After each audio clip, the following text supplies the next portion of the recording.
souhaite la bienvenue. Vendredi dernier, la gangrène fanatique a frappé l'innocence d'une jeunesse tolérante, festive, hostile au racisme et ouverte à la diversité. Ce n'est pas la guerre qu'il faut gagner, contrairement à ce que nous disent certains aujourd'hui, mais la paix qu'il faut conquérir.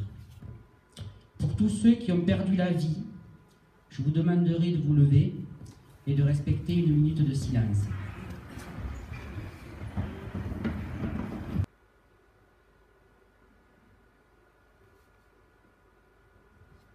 Je laisse la parole à Bernard, je vous souhaite une agréable soirée, je vais rester parmi vous bien entendu. Et ces services publics sont en danger parce qu'il y a depuis un certain nombre d'années beaucoup de gens qui les attaquent. Comme pour la poste, comme pour l'hôpital, comme pour les urgences, ça s'est fait de la même façon. C'est-à-dire tout est larvé, ça arrive par petits bouts, on n'y prend pas garde.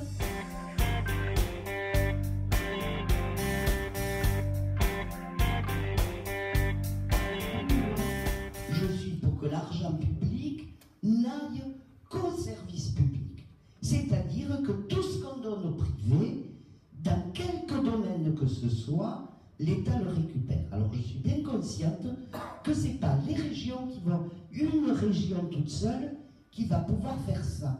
Moi, la confiance que je mets dans cette liste, par exemple, c'est qu'elle soit élue, qu'elle fasse boule de neige, qu'il y ait d'autres régions qui aient le même type de liste et qui défendent la même chose. De territoire, sans service public, on ne peut rien faire. C'est la base. Si on n'a pas de, s'il n'y a pas de service public, bien évidemment les campagnes se désertifient. Si on n'a pas les services publics, il n'y a pas d'emploi possible parce que les entreprises ne viennent pas s'installer. Donc c'est à la base. C'est une évidence que dire le contraire, ça serait vraiment suicidaire.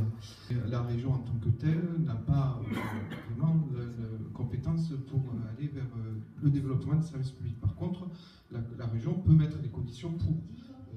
Pourquoi on parle de services publics? Parce qu'à mon avis, c'est quand même le fronton de la République, il est quand même bardé de services publics. Liberté, égalité, fraternité, c'est du service public. Victor Hugo disait, vous voulez secourir les pauvres, moi je veux que la pauvreté soit supprimée.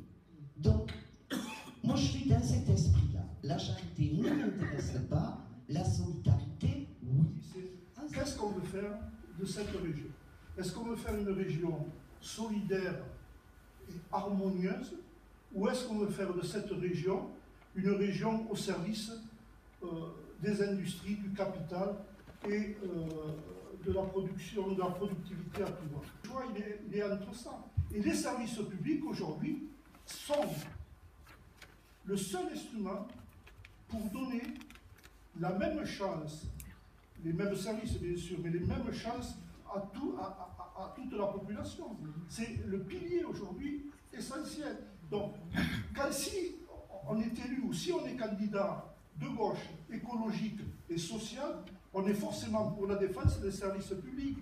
Mais ne racontons pas de blagues. Il faut l'expertise des salariés, l'expertise des organisations syndicales et l'appui des élus que nous serons ou qui seront ou demain. Il faut savoir que les services publics, c'est un budget supérieur à celui de l'État. Donc quand on se demande pourquoi ils les attaquent, pour faire court, vous comprenez bien que les financiers de ce pays et le grand capitalisme, cet argent-là qui est mis dans la réponse aux besoins, ils ne peuvent pas spéculer dessus, ils ne peuvent pas le placer en bourse, ça ne peut pas faire de l'argent rapidement puisque c'est une réponse aux besoins. À partir de là, ça leur est complètement insupportable. C'est vrai pour les services publics et c'est vrai ça pour la protection sociale. Il faudrait se positionner sur l'idée de reconquérir les services publics d'aujourd'hui. Il faut moderniser les services publics existants. 2, il faut élargir les services publics. Et 3, il faut les démocratiser.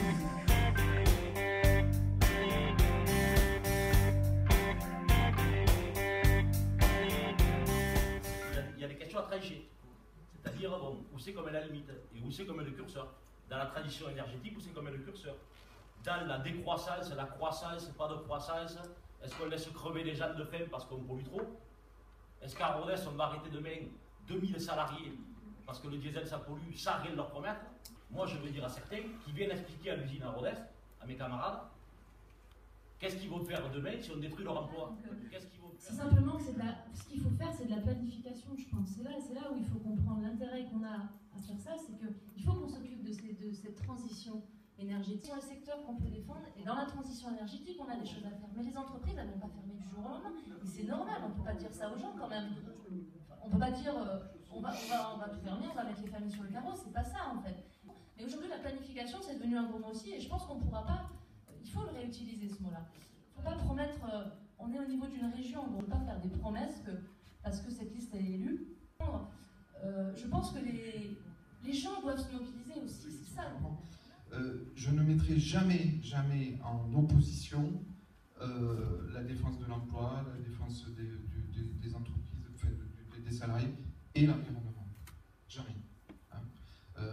L'urgence environnementale et l'urgence sociale sont profondément liées. Ensuite, par rapport au changement d'industrie, moi je suis complètement contre le nucléaire. Complètement.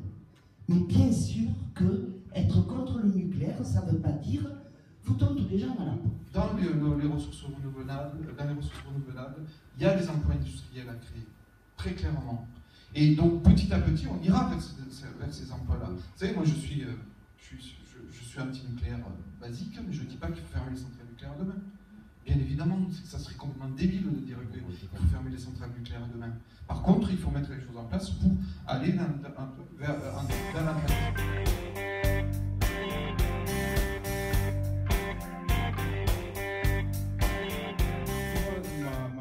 m'a emballé dans votre proposition de rassemblement, c'est premièrement la démocratie que vous entendez, et vous entendez appliquer cette démocratie par un contrôle citoyen. Moi, c'est la charte éthique, je ne sais pas si vous l'avez lue, dans laquelle nous, les citoyens, on pourra vous dire « Ah, là, on n'est pas d'accord ».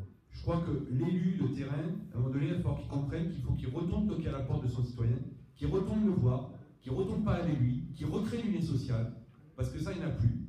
Là, vous êtes là ce soir, c'est super. J'espère que vous reviendrez avant les prochaines élections, parce que le problème qu'il y a des citoyens là, c'est qu'on voit les gens que quand il y a des élections, et après, entre deux élections, on ne les voit pas. Il faut dire les enjeux et les objectifs de cette liste, les objectifs communs. C'est vrai qu'on partage le parti du combat. L'essentiel du combat, il est quand même contre la droite et contre l'extrême droite, par exemple. C'est une des raisons qui nous a poussés à y aller et qui nous tire encore là-dessus. Je pense que les politiques ont beaucoup déçu.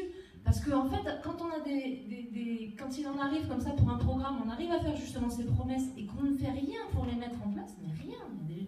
On ne peut pas promettre, on est au niveau d'une région, on ne peut pas faire des promesses parce que cette liste est élue. Pour reprendre, je pense que les gens doivent se mobiliser aussi.